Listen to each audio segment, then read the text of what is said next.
In the late 80s, a series of books titled How to Win at Nintendo Games was published, in which writer Jeff Rovin shared various video game tips and strategies from readers. In one installment, Rovin shared a lead he'd heard about a secret chocolate factory level hidden in Super Mario Bros. No information on how to access this level was given, and nobody ever came forward with more information. In later years, some have suggested that Rovin shared the tip as a joke, or as a way to catch people plagiarizing his books. Similar rumors arose about the game's second quest. Completing the game once will begin another playthrough at an increased difficulty, where the enemies are faster, moving platforms are smaller, and all Goombas are replaced with buzzy beetles. Some players claim that each subsequent playthrough would become harder and harder, to the point that every Goomba in the game would be replaced with Bowser. Another rumor claimed that by beating the game twice, players would unlock a full new game titled Super Mario Bros. 2. These claims were all false, as beating the game again simply starts another playthrough on the same harder difficulty.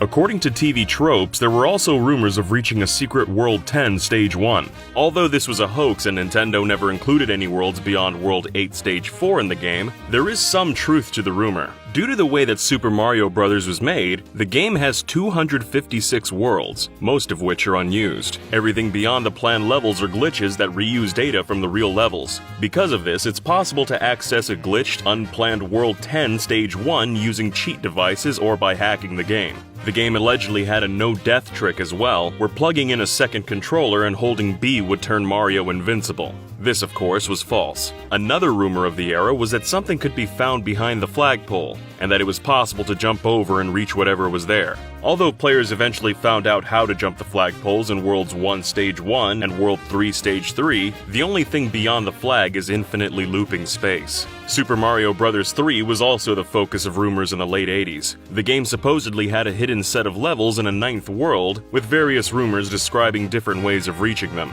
The rumors were clearly false, as the game already contains a ninth world, the Warp Zone. The game even shows World 9 on screen while in the Warp Zone. This rumor may stem from Mario 3's box art, which displays beta levels that aren't accessible in the final game. Other game rumors had most substantial evidence, however. One video from December 2007 fooled many, and claimed to reveal gameplay of Super Mario Galaxy for the Nintendo DS. In the video, it was shown that collecting every star with both Mario and Luigi in the Wii game would unlock the option to transfer a special version of the game to the DS over a wireless connection. Gameplay consisted of Mario and Luigi exploring simultaneously using touchscreen controls, and each star the player collected in the DS version could be redeemed for 10 Wii Shop points. The video had many viewers on YouTube convinced. However, a different version of the video uploaded to the site Stage 6 revealed that the whole thing was actually a project by video editor Pablo Belmonte. Belmonte was known for previous video game hoaxes, and had the self-professed goal of simulating a DS version of Super Mario Galaxy using the technical specs of Super Mario 64 DS. In a January 2012 investors meeting, then Nintendo president Satoru Iwata revealed the company were developing a new 2D Mario game for the 3DS. According to an IGN article from April 12, 2012, Nintendo registered a trademark and domain for Super Mario 4. 5 days later, an interview with Shigeru Miyamoto was posted on Korean website Beta News, where Miyamoto confirmed the existence of Mario 4, saying, "We are making Super Mario 4, but all I can say is, we just announced that game. More details will be revealed later." It seemed as though a game titled Super Mario 4 would be shown off soon, but no reveal came. The game Iwata referred to at the investor meeting was revealed to be New Super Mario Bros. 2, which left some gamers confused. Although it's possible this game was originally titled Super Mario 4, there's another likely explanation. New Super Mario Bros. U was in development when Miyamoto was interviewed, and this was the fourth New Super Mario Bros. Game to be released. This seems to imply that Mario Bros. U was the rumored Super Mario 4.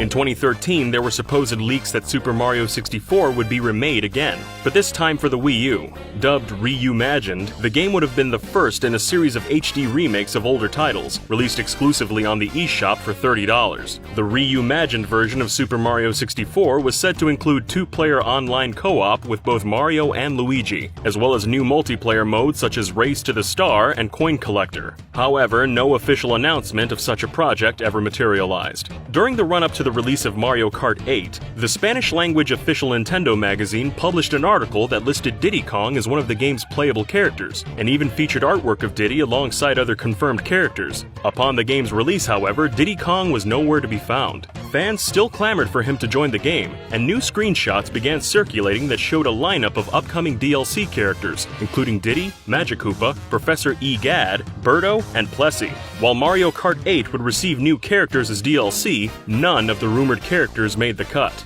After the release of Super Mario Maker, many 8-bit costumes were steadily released for the game's Super Mario Bros. Level theme. 2 months after the game's release, costumes for Daisy surfaced on social media. After some discussion around their authenticity, the person who leaked the images came forward, revealing the sprites were a hoax. They were an artist and an avid fan of the character, and stated that they wanted to show Nintendo how much demand there was to have Daisy in the game. In June 2015, an image surfaced online depicting a render of Mario and Flood in some sort of Splatoon presentation. The image supposedly came from a private meeting about new DLC for Splatoon, which would bring Mario Sunshine content to the game. Despite the image being fairly convincing, it had some discrepancies. For example, although the image accurately featured the Japanese Super Mario and Mario Sunshine logos, it used the English Splatoon logo instead of the Japanese logo. A few days later, after the image had been featured on many prominent gaming sites, the image was revealed to be fake. The creator of the fake leak came forward and released a full-quality version of the image. According to Spanish site Revo Gamers, Nintendo and Disney were working out a collaborative deal involving games, toys to life, and even movies.